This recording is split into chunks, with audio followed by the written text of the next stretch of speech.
Welcome to another edition of Victorian House Lovers Home Tours. This edition we will take a look at the Lizzie Borden Maplecroft home in Fall River, Massachusetts.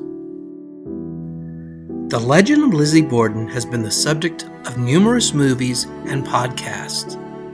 But after she was acquitted of the grisly axe murder of her stepmother and father in the year 1892, Lizzie lived out the remaining years of her life in her Queen Anne Victorian home known as Maplecroft in Fall River, Massachusetts.